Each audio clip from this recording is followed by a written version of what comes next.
Hello everyone, welcome back to another video. Today I'm going to be discussing my thoughts on the 10 minutes of gameplay released for Sonic Superstars by IGN Japan. And wow, this game is just such a weird thing. I kind of want to open with that because this game just defies all odds in the most strange way ever. Because it seems like with every Sonic game we're trying to find out how good it's going to be. We're like having to look. But this game, they just like, here it is, and it just looks great. It's very weird. This is such a strange thing. There is no Sonic Cycle or reverse Sonic Cycle. It's just a good game right away. So to start things off, throughout the 10 minutes that's been shown here, the entire time, Sonic just looks perfect to control. Like, he isn't slipping or sliding like he does in some games, like he's not on ice. But he's also not going to come to a halt like that, like he would, say, in Forces or Frontiers. He has such a natural acceleration and deceleration. I mean, it's so akin to the classics that it's honestly scary. Then there's the animations. The animations do a lot of the carrying work to make this look so smooth. Now, of course, the movement looks great on its own, but these animations just take it up a notch. I think my favorite just has to be this opening running animation. The way he just bounces up and down is so smooth, and it's really close to how the classics did it, because when Sonic would start running, he would be bobbing up and down, but when he got to max speed, he would be cruising smooth.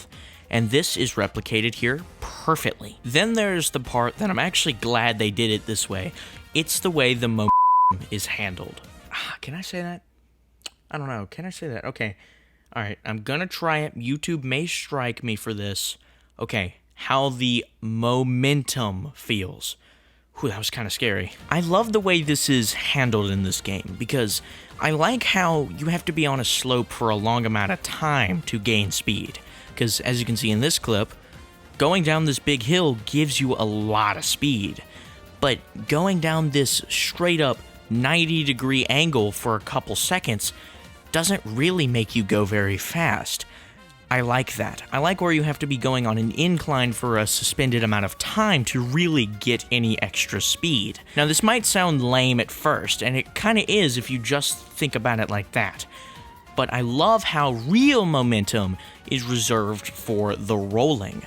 This actually gives rolling a purpose, because I'll tell you right now, I was never rolling in the classic games. I legitimately just used the spin dash, and of course in Origins with the addition of the drop dash, all I'm doing is drop dashing and spin dashing.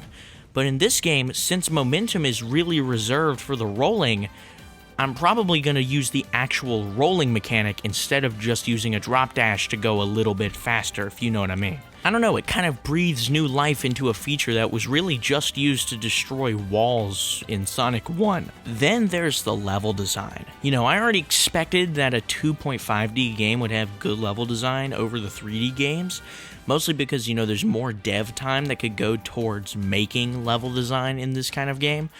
But wow, it's a lot better than I thought, because there's just times that you could spin dash jump off of stuff and get crazy height. Of course, it's never really taken advantage of during this gameplay, but just looking around, there's lots of points where you could really go fast, but sadly, the person playing this they aren't bad, but they ain't great either. The best part is that it looks fun to play at all times. Let me explain. So in a lot of Sonic games, the fun comes from knowing the level and being able to replay it and get a perfect run every time. That's what's really fun about some games like Unleashed and Generations. But in this game, just taking the normal route and just not being crazy, but just going through the stage in a good time looks really fun. Of course, I'm sure it's going to be fun to master this game, but it also seems like it's going to be fun to just play it normally. Of course, all Sonic games I think are fun to play normally, but it seems like it's not kind of just okay to play it first time, which seems like that's an issue with a lot of Sonic games, which just doesn't seem to be present here. So then, once you get to the end of the 2 stages featured in this gameplay, we find a boss fight.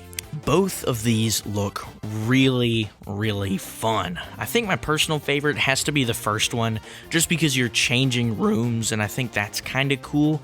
The second one seems like it's a little bit more challenging gameplay-wise, but I don't know. I just like the first one better. It seems like it has a lot more going on. It seems overall more interesting. And yeah, really, this game just looks great. It just seems amazing. And now I know this is a clickbaity term, but I really mean it. This actually looks like the real Sonic 4. This looks like an actual evolution of the classic games, because it's not like Sonic 4, where Sonic 4 was like very different from the classic games. It was a complete deviation. But this is like the same thing. Like, these physics feel just like a classic game from everything that we've seen. Then you gotta think playable characters. You've got, in Sonic 1, just Sonic. In Sonic 2, you've got Tails. In Sonic 3, you've got Knuckles. And then, in this, presumably, Sonic 4, if you will, you've got Amy. And so yes, I'm not trying to clickbaity term, oh, the real Sonic 4, but in all honesty, it really does feel like that. And so, with all that said, I hope you enjoyed, and also, please tell me your thoughts on this game. Like, what are you thinking about it? Are you hype? Are you kind of, is this not what you wanted from a Sonic spin-off, if you will? Or do you think it looks good? Do you think it looks okay? You know, I just want to hear, what do y'all think? And yeah, I'll see you next time. Goodbye.